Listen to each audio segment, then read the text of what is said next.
The story चॅनलवरती हार्दिक स्वागत। तुम्हा सर्वांना माझा मनापासून नमस्कार। कुठलाही वेळ न घालवता चला आपण होळीविषयी माहिती पाहूया। होळी का साजरी केली जाते त्याच्यावरची माहिती पाहूया। होळी हा भारतामध्ये विशेषतः उत्तर भारतामध्ये उत्साहाने साजरा होणारा एक रंगांचा सण आहे। या सणाला होळी पौर्णिमा असेही संबोधले जाते। होलिकोत्सव, धुलिकोत्सव आणि रंगोत्सव म्हणजे होळी, धुळवड आणि रंगपंचमी काही ठिकाणी एकत्रितरित्या तो साजरा होतो। फाल्गुनी पौर्णिमापासून ते पंचमीपर्यंत 2 ते 5 दिवस हा उत्सव साजरा केला जातो। ह्या उत्सवाला विविध प्रांतांमध्ये वेगवेगळी नावे आहेत। होलिका दहन किंवा होळी, शिमगा, हुताशनी महोत्सव, फागुन, दोला यात्रा, कामदहन अशा वेगवेगळ्या संज्ञा आहेत। धुळवड आणि रंगपंचमी याची माहिती जाणून घेऊयात। महाराष्ट्रात होळीच्या दिवशी समिदा म्हणून काही लाकडे मंत्रोच्चारात जाण्यात येतात आणि पेटलेल्या होळीभोवती बोंबा मारत लोक प्रदक्षिणा घालतात। होळीला नारळ अर्पण करून नैवेद्य दाखवले जातो। महाराष्ट्रात पुरणपोळीचा नैवेद्य दाखवण्याची पद्धत रूढ आहे। होळीनंतर 5 दिवसांनी रंगपंचमी हा सण साजरा केला जातो। होळीच्या दुसऱ्या दिवशी धुलीवंदनाचा सण साजरा केला जातो। याला धुळवड असे म्हणतात। एकमेकांना गुलाल लावून रंगांची उधळण करणे, सर्वांनी एकत्र येणे, बंधुभाव आणि एकतेचे प्रतीक म्हणून याकडे पाहिले जाते। होळी का साजरी केली जाते याची काय आख्यायिका आहे तर लहान मुलांना पीडा देणाऱ्या होलिका, डुंडा, पुतना ह्यांसारख्या राक्षसींच्या दहनाच्या कथांमध्ये ह्या उत्सवाच्या परंपरेचा शोध काही लोक घेतात। एका पौराणिक कथेनुसार भगवान विष्णूचा भक्त असलेल्या प्रल्हादाला मारण्यासाठी हिरण्यकश्यपूने धाडलेल्या होलिका देवतेचा श्री विष्णू देवाने वध केला होता। होलिकेला वर होता की तो तिला अग्नी जाऊ शकणार नाही, परंतु प्रल्हादाला जाण्यासाठी तिने त्याला मांडीवर घेऊन अग्निकुंडात प्रवेश केला। प्रल्हाद बचावला व होलिकेचे दहन झाले अशी एक आख्यायिका प्रचलित आहे। विद्वानांच्या मते हा उत्सव प्राचीन अग्निपूजन परंपरेचा आविष्कार आहे। होळीच्या सणाचे आज सगळीकडे प्रचलित असलेले स्वरूप पाहिले तर लक्षात येते की असे हा सण मुळात लौकिक पातळीवरचा असावा। त्यात कालांतराने उच्च संस्कृतीच्या लोकांकडून धार्मिक सांस्कृतिक भर पडली असावी।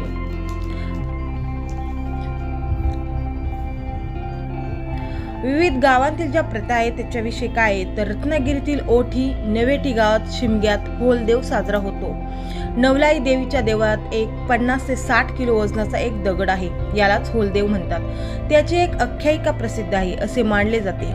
भद्रेचा होम ज्यावेळी पेटवला जातो त्यावेळी गावातील मानकरी आणि खास करून नवविवाहित तरुण हा होलदेव उचलतात आणि होळीभोवती एक प्रदक्षिणा घालतात अशी प्रथा आहे। देवळे महाल या गावात ग्रामदेवता काळेश्वरी, चाफवली, मेघी, दाभोळे, कनकाडी, कारंजारी या ग्रामदेवतांच्या पालख्या एकत्रित उत्साहाने नाचवल्या जातात।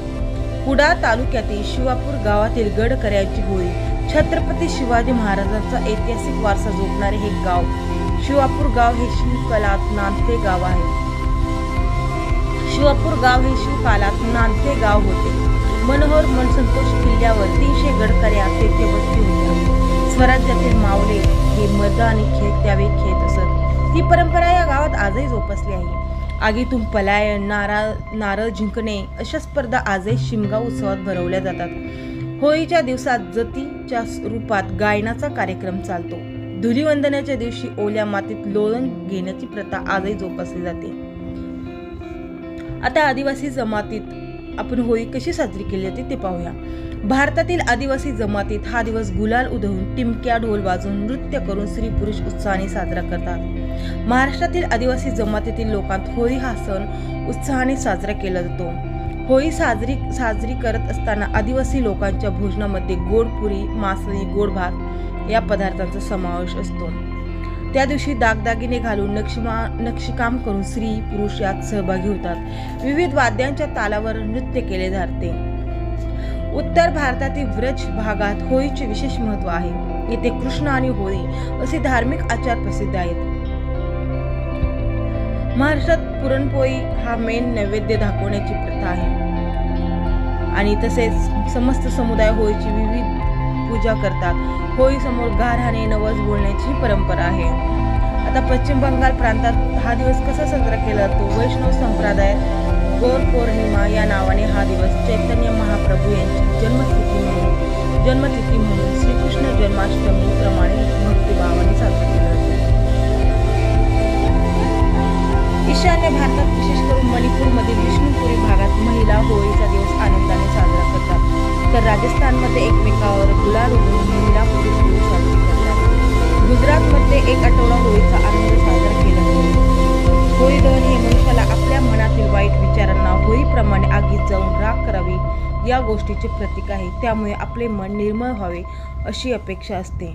तर अशा प्रकारे आपण होळी का साजरी केली जाते, होळीची माहिती आपण पाहिली आहे आणि विविध प्रांतात होळी कशा प्रकारे साजरी केली जाते हेही आपण पाहिलं आहे. आणि सर्वांना माझ्या मनापासून शुभेच्छा होळीच्या, आणि सर्वांना ही होळी खूप सुखाची समृद्धीची जावो, सर्वांच्या अपेक्षा पूर्ण होत. आणि तुमचा एक सबस्क्राईब, तुम्ही एक व्हिडिओ पाहणं हे माझ्यासाठी खूप इम्पॉर्टंट आहे. तुमच्या आशीर्वादाशिवाय मी पुढं व्हिडिओ टाकू शकत नाही, कारण मला समजणार नाही. जर तुम्ही व्हिडिओ पाहिला, व्ह्यूज आले, सबस्क्राईब आले, तर मला कळेल की आपली मराठी भाषा अजून पुढे जाईल. मी मराठीत जे मी व्हिडिओ बनवते ते मराठी भाषेमध्ये आहे.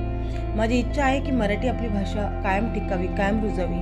जसे आपले सण आजही आपण परंपरेने आपण ते सण रुजत आहोत. आपल्या आजी आजोबांच्या पिढ्या गेल्या, आपणही ते सण करत आहोत. जशी ही परंपरा रुजली तशीच आपली मराठी भाषा नष्ट होता कामा नये. आपण जबाबदारीने ते पार पाडली पाहिजे. ते आपले कर्तव्य आहे. आपली ती मातृभाषा आहे आणि मातृभाषेला आपण विसरता कामा नये. मला दुसऱ्या भाषेतही व्हिडिओज बनवता येत होते, पण मी बनवले नाही, कारण मला माझी मातृभाषेवरती गर्व आहे आणि मला आवडेल की सर्वांनी सपोर्ट केला, तुमचा सर्वांनी साथ दिली, आशीर्वाद दिला, तर मी नक्कीच पुढे जाईल. आणि थँक्यू सो मच. आणि पुन्हा एकदा सर्वांना होळीच्या हार्दिक शुभेच्छा.